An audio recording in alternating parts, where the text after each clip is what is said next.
ꯈꯨꯔꯨꯝꯖꯔꯤ ꯃꯌꯥꯝ ꯉꯁꯤꯒꯤ ꯚꯤꯗꯤꯑꯣꯁꯤꯗꯤꯀꯣ ꯃꯌꯥꯝꯅ ꯌꯥꯝꯅ ꯇꯣꯏꯅ ꯑꯩꯉꯣꯟꯗ ꯀꯃꯦꯟ ꯇꯧꯕꯤꯔꯛꯄ ꯍꯩꯅꯤꯡ ꯑꯆꯥꯔ ꯁꯦꯝꯕꯤꯔꯛꯑꯣꯅ ꯍꯥꯏꯕꯤꯔꯛꯄꯗꯨꯅꯦꯕ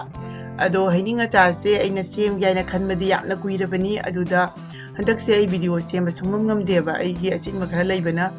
ꯑꯗꯨꯅ ꯉꯁꯤꯗꯤ ꯃꯌꯥꯝꯒꯤꯗꯃꯛꯇ ꯍꯩꯅꯤꯡ ꯑꯆꯥꯔꯁꯦ ꯌꯥꯝꯅ ꯃꯍꯥꯎ ꯂꯩꯅ ꯁꯦꯝꯖꯔꯛꯇꯣꯏꯅꯤ ꯑꯗꯨꯅ ꯃꯌꯥꯝ ꯍꯧꯖꯤꯛ ꯚꯤꯗꯤꯑꯣꯁꯦ ꯍꯧꯅꯕ ꯇꯧꯖꯔꯒꯦ ꯚꯤꯗꯤꯑꯣꯁꯦ ꯁ꯭ꯀꯤꯞ ꯑꯝꯇ ꯇꯧꯗꯅ ꯂꯣꯏꯕ ꯐꯥꯎꯕ ꯃꯤꯠꯌꯦꯡ ꯇꯥꯕꯤꯌꯨ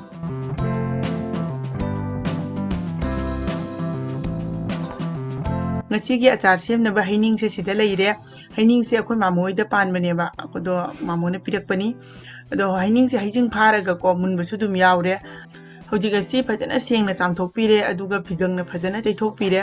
choladi achar sembada nungaite ko ado hojigasi alu phoknaba leidana aduna sumaina phajana makuse khoktokpirani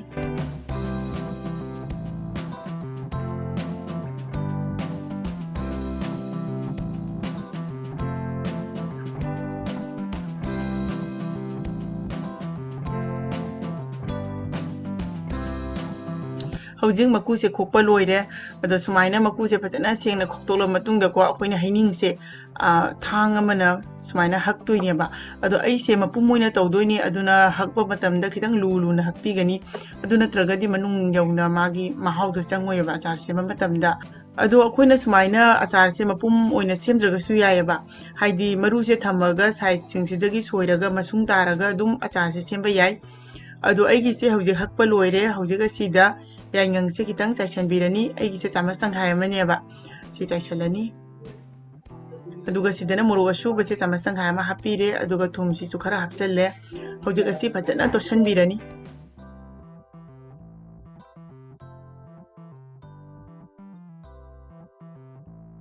totpa loira matungda sumaina mungtang khapkaneba sumaina khopasina akhoi gi masala se maigai thungnaba totoini aduga asi se akhoi na minute 35 muk side amda thambikhrani hojik aina gas ta khang ama thangale achar semdringai mamangda achar gi masala se hana semge aduna asida phadigo maru se chamasama hapchalle aduga sina som neba chamasama hape aduga jira su chamasama hape aduga hangam maru sina chamas tangkhai ama aduga morok kangba kitang amaga asida ni ko masala aise asise hojik khang asaba sida ngaktang ngobirani magi kembado adu phauba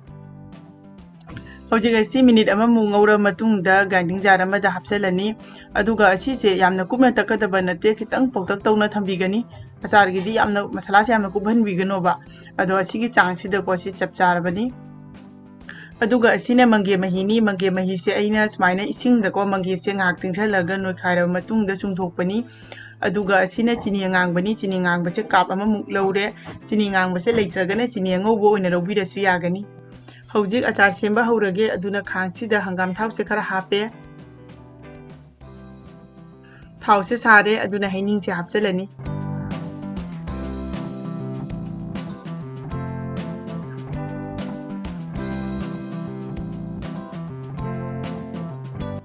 haining se habra matungda hojik asi minute ama mungobirani ado sumaina haining se mapum tawbagi mahutta khoina masung oina tawba taraga suko magi sembagi mawungdi chamanagani ba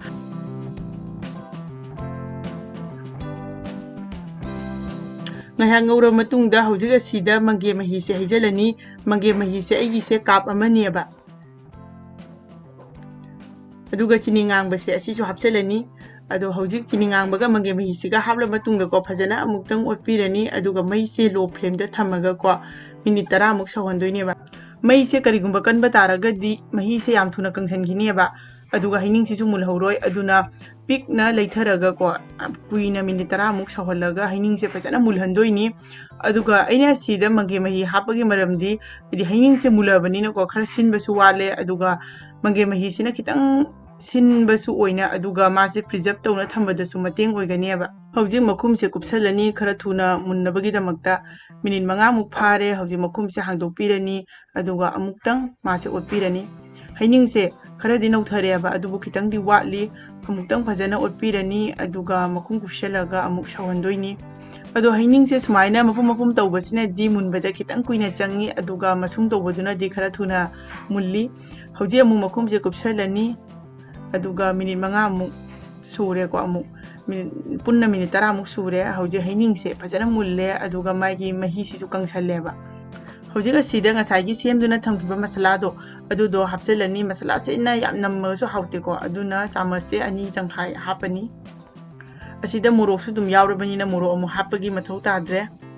अदो ngसाइ इना थुम हाखिबदो खितंग लिइबा तोटपदा हापदो अदुना खितंग अमग हापचले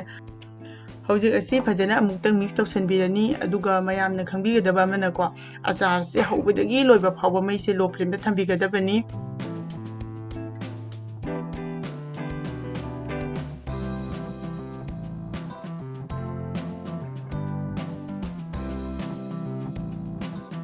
हौजिक असीदको कुइना थंबा यानबा vinegar से चामच अमा मुक्तंग हापचलनी करिगुंबा अखोइना अचार से था अमा मुक्तंगी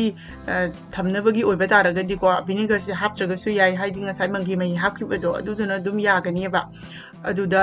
असिदा अखोइना था अहुम मरी गुंबा थमनिंगबा तारगदि विनेगर से दुम हापियु हौजिक मई से थिंजले अदो अचार से स्माइना को मही से खितंग लेरिंगैदा थांगदबियु मयाम अगे ngasiगी हैनिंग अचार से सेंबा लोइजरे अदो मयाम हाउगदरा हाउरोइदरा कमेंट अमतंगदि तौबिरमु मयाम के कमेंट तो उरगा अइगोंदसु यामना नुंगाइबा फाउजै अदो हौजिक हैनिंग अचार से तेंगोट अमदा हापचले असिसे हाना फजना इंगहनदोइने फजना इंगला मतुंगदा अखोइना दबा अमदा हाजनबिदोइने अदो सुमाइना दुम को हैनिंग की मतम सिदा हैनिंग अचार से सेमगा अदुम था मरी मंगा अदुम थमगा अदुम